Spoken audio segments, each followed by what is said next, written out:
as we organize ourselves in new ways, as we're looking to the challenges of our current situation and want to work on solutions, it's really a privilege to actually hand over the microphone now to Immo Böhm, who's the chairperson of the Living Earth. What are we? We're a movement. So tell us what's next. What are we to expect next? Thank you, Eckhard. I think before I start, Will, I have a follow-up question, which we can please just keep in mind because I might forget. Talk about part of my timeline. About the cabbages that Stefan mentioned in his village. So people committing to grow cabbage. That cabbage could become sort of like a local currency. And people can commit to grow the cabbage in order to create value for themselves. And you have a trading mechanism in the village without needing to outside money. So this is what makes it really interesting. All right, so Living Earth, it's basically that we try to create a movement. We started a couple of years ago after I read tons of books, got into deep rabbit holes of permaculture and eco-villages and sustainable living and all of that. And we got a couple of people together and we decided, okay, let's create an eco-village. Then it was difficult. Some wanted to be in the south, some wanted to be in the north, some wanted to be where it's dry, somewhere it's wet. So we split groups, but there's no small group renting a farm or small piece growing some food in the rocks, just to get into the feeling of what does it take to actually sustain yourself. But out of that grew a voluntary association that we created, and we created the first Living Earth Expo in October 2023, back at the Waldorf School. That was October. It was really, really hot, so everybody was really flat out after 3 o'clock in the afternoon. But out of that grew a permaculture group, WhatsApp group, that is now grown to 120 people or so. And we started connecting. We started connecting to the Organics Association. We started connecting with the NNF and a lot of other organizations as well. And we just sort of like formulated a vision of let's build an organization that tries to address all the building blocks that are needed to make our life sustainable in Namibia. So if we go to the slides, I can give you some more background about that. All right, so if we look at what is the problem, let's define the problem. The problem is we've got many, many people living in poor conditions. And then we think, okay, everybody's okay now, but climate change means in the next 40, 50 years, people that farm the way they farm now, growing mahangu mostly, they will not be able to feed themselves in 6 to 7 out of 10 years. Where now they get 9 good harvests out of 10 years. In the future, with the climate change, weather patterns changing, they will get either flood or drought, and they will not be able to sustain themselves. On top of that, we have huge population growth.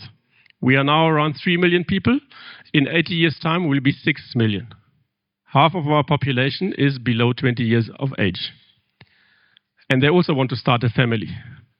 So we are adding families faster than anybody's growing homes or income streams or jobs.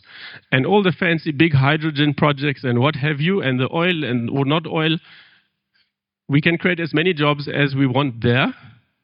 We will not have enough jobs for everybody. And then we have to ask the question, is it really the way we want to live, to have a 9 to 5 or rather a 7 to 11 job? If you live in a city, do we really want the big concrete jungles and we commute and we have the smog? I don't think we want. So we went back to see what makes us happy. Next slide, please. One back, sorry. Okay, I got confused with my pictures, but that doesn't matter. Okay, so basically we went back to see what makes us happy. And if you look at the posters we put around, there's a book called Flourish by Martin Seligman, psychologist in happiness. And he defines a couple of things, and some of them are the key ones are you live in a community of around 70 people that you can trust. So trust is the big one. No electric fences, but you trust your neighbor and your community. You live in a community where everybody has sort of the same value system and wealth and culture. It's very much connected. People want to live in a community that's very close to themselves, because then that's where trust is built very often. So those are the key things. And if we want to create those communities, what are the missing building blocks that we need to address? Sorry, one more. Okay.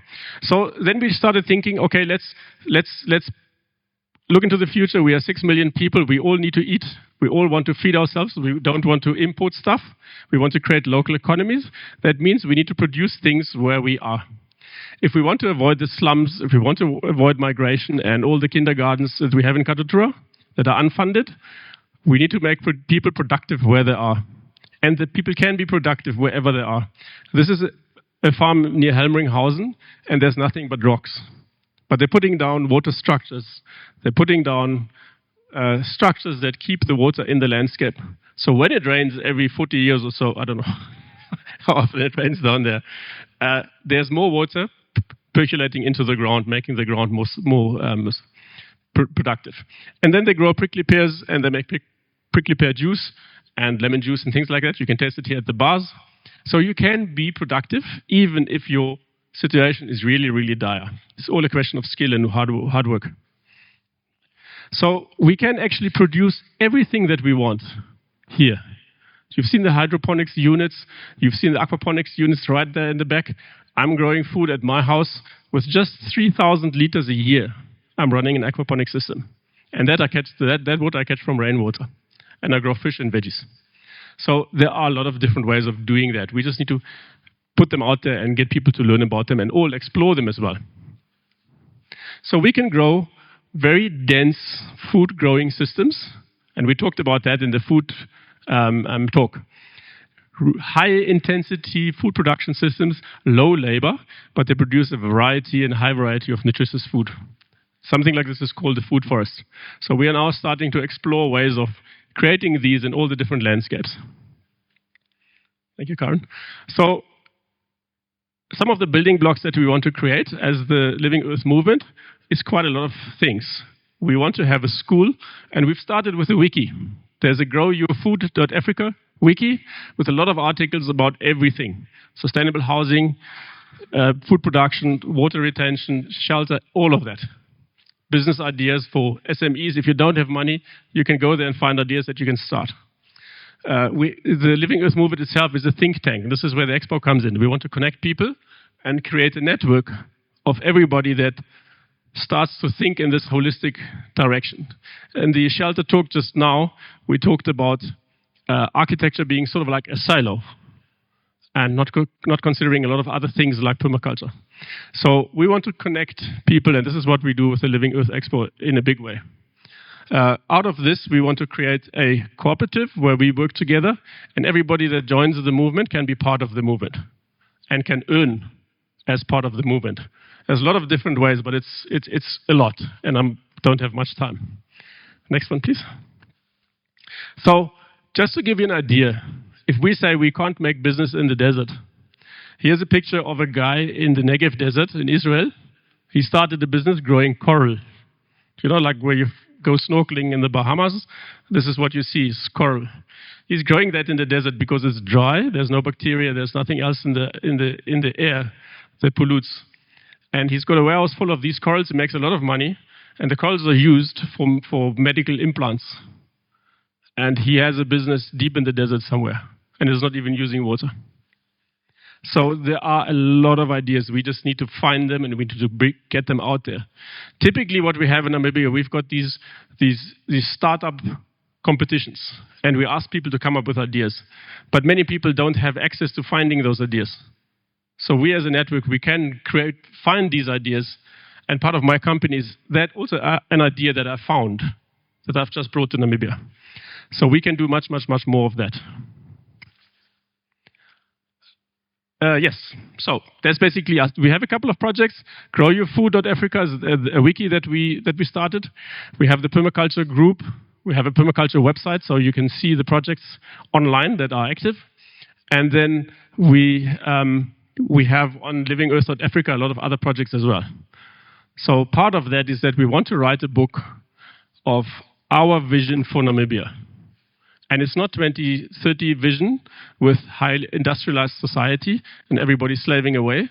It's our vision of living in communities that are safe, that are trusted, that can look after themselves sustainably and connect regionally and trade regionally. And that's us. Thank you.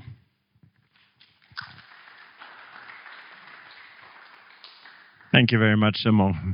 As I've heard earlier today, sometimes we think we're alone. We're the only ones that think like this. But we're part of a community, and we need to get to know each other, where the Living Earth Expo is really making this big impact. We've got a lot of people joining us here. The last one was already a success in 2023.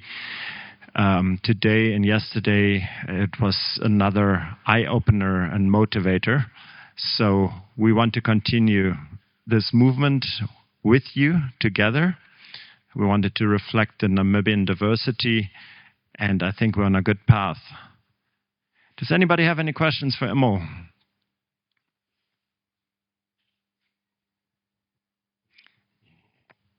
Okay. Immo, do you offer any courses for somebody that wants to get involved in this or learn more about something like this? Yes, most definitely. So there's two things. The one is the wiki that is written so that there's a start button and you can go here how to start. And then there's a lot of things, YouTube channels to follow, books to read, local organizations to follow. And then there's a whole lot of articles of everything, including fungi and black soldier fly larvae and the whole thing of how we can create a very sustainable village, and including community currencies and alternative trading systems and. Another thing that we're doing is we're working with the Capricorn Foundation to build a online course for permaculture in Namibia. And we want to make it localized, so we dub it in the local languages.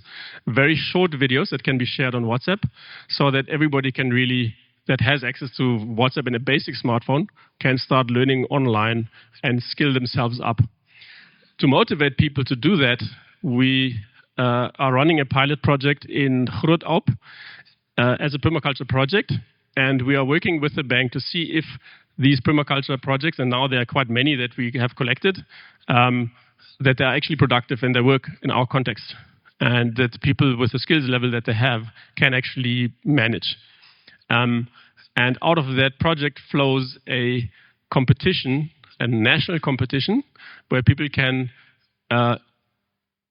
compete against each other in creating these systems and building food forests and gardens and aquaponic systems and make their village more productive. The villages that win the competition will earn a lot of money. So there's a huge financial incentive. As part of the coordination thing and part of Will's work as well is how do we incentivize people? And this is really the thing. We need to incentivize people to make the change. People don't want to change. And this is based on a competition that was held in India, where there's also a state called Maharashtra, where there's thousands of villages that were really destitute. People were moving to the cities because of degraded landscapes.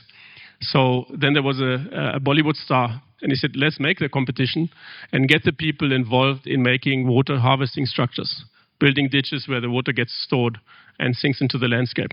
So they had a competition like that in 2018. 4,000 villages competed. It's like nearly 1 million people.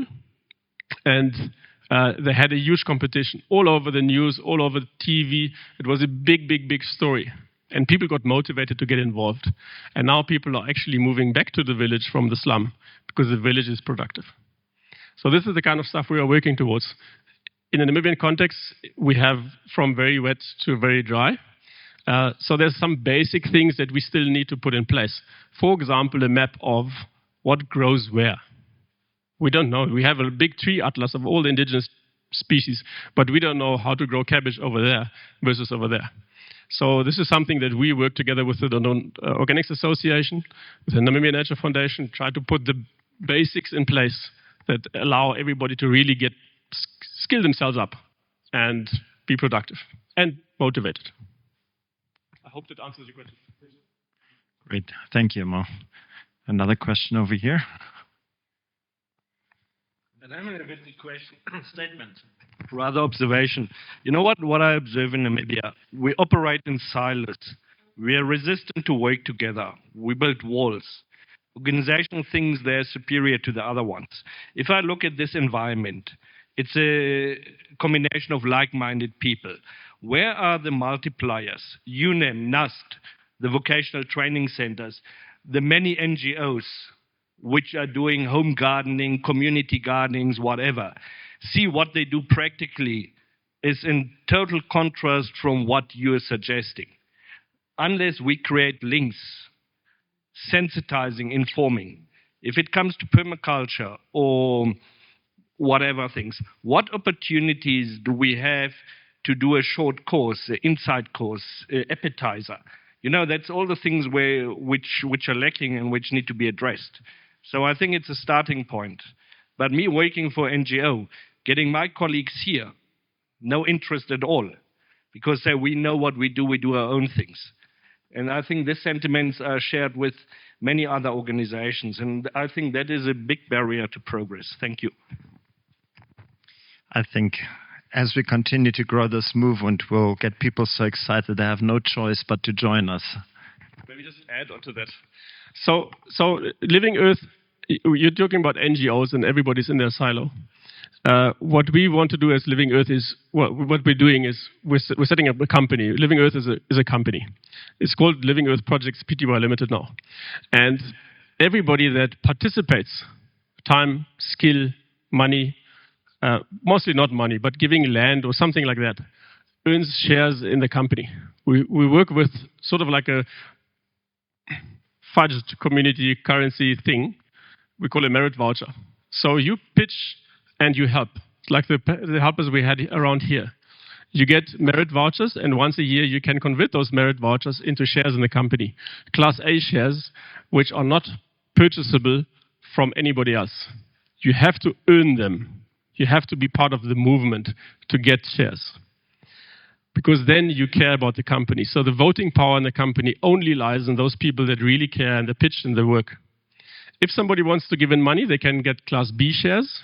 They can earn a dividend if there is one, but they have no voting power.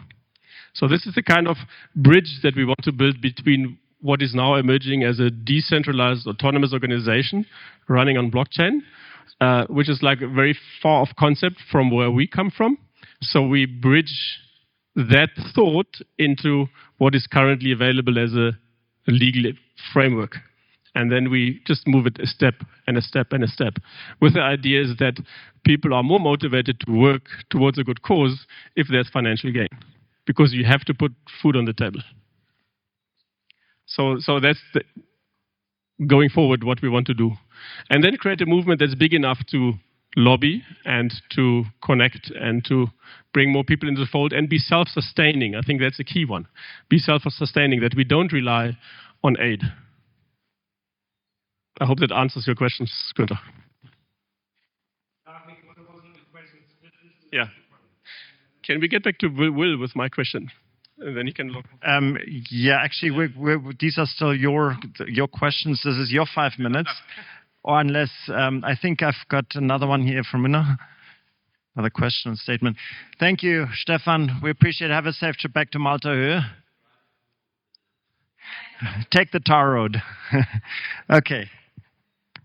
No, it's just to add on to what he just said, and it was so nice that you're telling that the two of us were actually at a workshop with the NTA, and we're in this subcommittees of the NTA, the industry skill committees, which is literally the people on the ground. So there are really these opportunities, and if I look at, I think maybe it's if there's a organized organization like Living Earth. I think that would be the way to go also in connecting NUST, in connecting NTA, because it's just the dissemination of information. Those people are also sitting there, and if we can reach out to these organizations that are, especially those ones connected to youth, you know, and we can start talking and having this conversation because they've got programs that are running. I know NUST also has they go and seek funding and ties and the relationship between countries. You know, they're constantly looking, and so they've got ventures that we don't, or connections we don't have. So I think that those conversations must be had, and I think it's a brilliant idea. Exactly. Everybody has a place in this society and a responsibility. What we want to create is where we talk to each other, work with each other, take hands. As an African tradition. Immo, yes, your opportunity to respond, and then we go to the open session. Thank you. Yes, thank you. No, all good. Okay, great. Totally agree. All right. Immo, I'm not sure, is Will still online with us? Huh? He just left. Oh, that's a pity. Okay. It's okay. I think you're in touch with Will. Any more comments, statements? How? Okay, Peter Allen, please.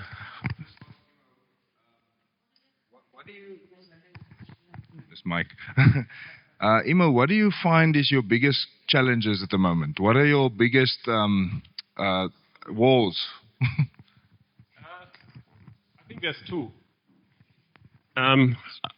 I think there's two. One, time. I wish I had 500 years to do all the stuff that I want to do, because there's so much that needs to be done. And that talks to the second challenge. It's difficult to motivate people to just start thinking in this direction and get onto the journey.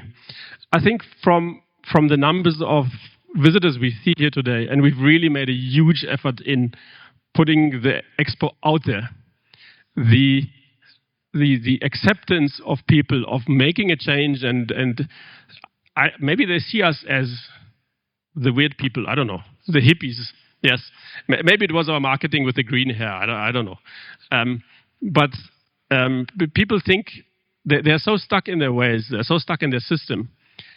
They are uncomfortable to make the choice of doing something different, of making the step of acknowledging that the way I live now is actually bad for me and my society and environment and everything. Because it's uncomfortable, it takes effort and it takes courage. People want the aircon. They don't think it's actually better to live in a mud brick house where the walls are actually breathing, right? They don't know. And there's no examples out there. So I think the challenge is to get enough people on board, that we get to the point to build the hubs of knowledge where people can go and they can see. And we talked about that quite a lot today, that that's necessary. People need to touch and feel and see. And Malta Höhe is a good example of that. They're building something where people can go and see. I talked to a guy from Nankuse. They are putting up centers of gardening and health clinics and things like that, where people can go and they can see and they feel. And there's a lot of projects, but a lot of people don't know about these projects. So getting everybody connected, getting everybody to talk to each other, and then sharing information and doing projects together. I think that's a key thing that we need to overcome. Get people involved, get them going, get action. At the very least, we get to talk to each other again and share ideas and work on solutions. Una, you get the microphone again. Just on that grassroots economics, I saw in the north. I know that concept from the north, and there it was literally with the shebeens. So what people did do there is that you've got the shebeen, but then even if I'm the shebeen owner, I'll not drink here. They'll go drink here. After work, they go drink there, and then they go there. So that economy is shared, and everybody's kept alive. So that reminded me of that. Then South Africa, they have the stokvels. So that's a concept that we already know. I actually saw on the F&B app that there's if you go into the app, there's a section called Stokvel. But now it's not accessible for Namibia or yet, but I saw that it's there, and I thought that was a brilliant idea, because we've implemented, I've had it now for 15 years, that I've got a group of friends that we literally apply that same concept to. We just do it it's not necessarily money, we do it like a cooking club. But then so that's helping each other. And I've seen people have that inventive. So it's something that's known.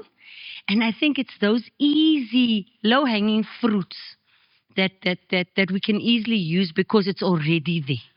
Yeah, it's not so foreign. I think it's required. The talking stick.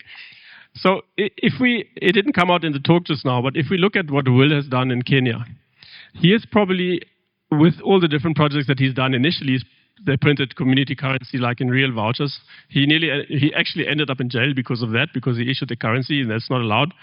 But it's a voucher, so they had to let him go. But he's touched hundreds of thousands of people with his systems. And with the latest app on blockchain that they're doing, where they're sharing commitments, they're pooling that just a commitment of I'm going to pitch up at your house to help you if you help me. It's like you said, the cooking club. That allows people to actually uplift themselves without any outside intervention. And we think it's a weird concept and it's foreign, but the community currency concept is very rooted in Europe. The biggest community currency in the world is in Switzerland, and it's called the Wir, which means us. 2.1 million businesses belong to that club. So the economy actually in Switzerland runs on that. Whatever happens to the national currency, nobody really cares, except the bankers. The country is really, really, really stable. And governments are typically quite wary about these alternative currencies and alternative mediums of exchange because they fear of losing control. But what it actually does, it creates wealth on the ground, it creates prosperity, and it creates products and services that people can trade, which benefits the national economy. So there's a lot of rethinking that needs to happen and a lot of unlearning of what is money and how does it work, and is it even money? So again, it comes down to sharing and sharing and sharing and connecting and doing more of this to talk more about this so that more and more people know about these things and start questioning. And this is typical permaculture. The first you observe and you learn. How does money work? How does our systems work? How are we coordinating? And is there a better way?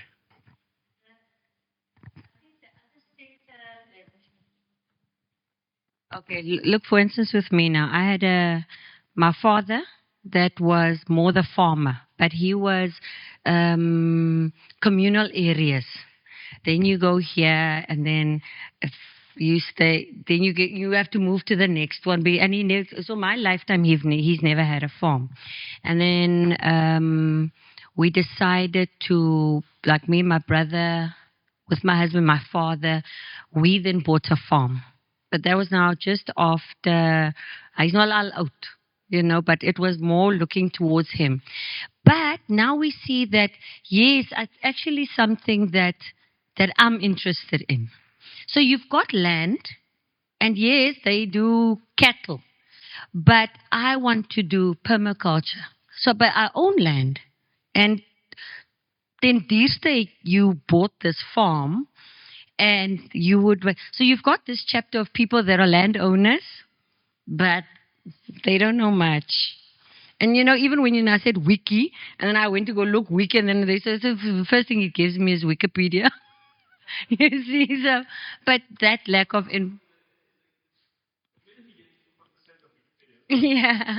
yeah. So there are and I know there are others like me. That's a whole percentage also of people that would love to, and especially the ladies. In the permaculture. I've got a friend also that just went to go rent a piece of land outside Windhoek, and now they're farming there a little bit. But so the landowners with little knowledge. Yeah, you're one of us, and we're part of you. Immo, you respond. Oh, okay, hold on. Wait for the mic, please. Another observation at the moment, there are a lot of permaculture drives, and I have a piece of land and I have a piece of garden. But that is a privilege of those who have a decent income, who can do it on a sideline. We must move it that you can make a living from the piece of land. That is where we have. Most people who produce vegetable crops on a small scale have a good cash flow, have a support system. So at the moment, it's still an exclusive approach. I don't talk about backyard gardens and food security. As soon as you promote it to make money, we are on the wrong thing. We must promote it at improving your diet, your health. And that is where the messages must be clear and not misleading. It shouldn't be positioned as a hobby of the elite. And we must be very cautious about that one. Thank you. I guess the term of wealth is always put one-on-one with money. Money is a tool. Wealth is an experience. Do we smile when we get up in the morning? Do we continue to smile in the evening? Have we felt that we've added value to our community? Immo, another response? No. Okay. Well, there's some still. Okay, Peter Allen has got something to add. Not in a rush there. No, I was just wanted to address that and maybe also just say, I find, and we all find, they had this studies here, is that it's not always just that you don't have. People don't want to do the thing. That you get across any social level, they just don't do the thing. And someone mentioned that they had a 30% success, and I thought that's terrible. And someone else that works in this field said that's amazing. So what is the actual percentage of success? And we spoke about it yesterday. It says a lot of the success is just to do it. You're already winning just by doing something. So I think the encouragement is to get the people to actually just do the action, and that just comes back to showing them what they can gain. Telling them doesn't get them to dig the hole. Showing them what they can gain by it is actually to get them to say, oh, if I can do this also. This guy did it. You mentioned you have no skills. A year ago, I grew my first radish. But I was very vocal about it because I come from Ludwitz. I don't know anything about growing anything.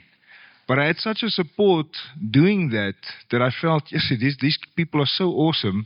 And then after that, I grew watermelons. And all of a sudden, butternuts. And everything just exploded. And it just led to one thing after that. And now I'm sitting here. It was a year ago. But it started somewhere. You need to start somewhere. So...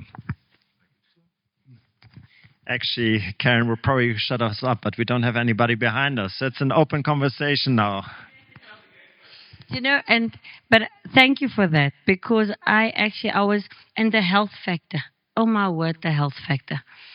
Because now we're living in the cities, and I really realized how your lifestyle, being away from nature, not growing organically, not being active, because now we've got kids, you need to show them the way so that they can keep that contact. It's so important mentally, And then I went December, and all of the pain that I had, and I took a piece of square land. It was huge. To me, it's like 20 meters by 20 meters as Baia. And then in all of that, because I had now autoimmune, so now with all of that, and you had pain, but then I cultivated this land, and nothing came out. Except, what is it that they put on the pizza, the green leaves? Rocket. A few rocket came out, and the cucumbers on the edge. But thank goodness that cucumbers grow a lot on one plant. So that was a thank you. And I still am eating that. So that in here is a win, because then it says you try and you try and you try and you see what comes from there too. And if you can teach your kids, the generations to come, that can then take over.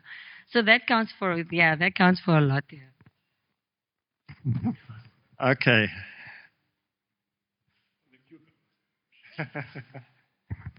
So when I started with the aquaponics, it was during COVID, and there was nothing to do.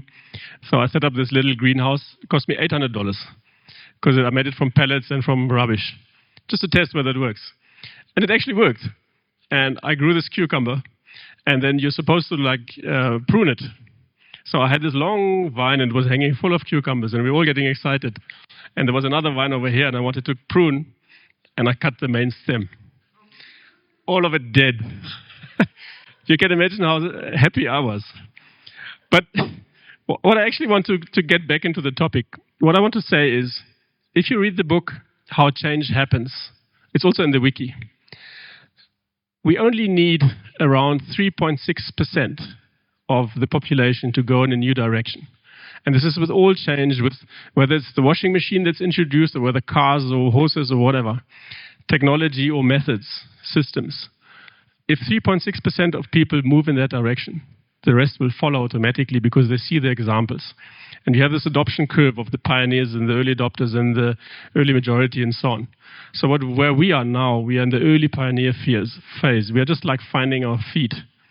But what we need to do is we need to create those knowledge centers that are the hubs where people can start learning.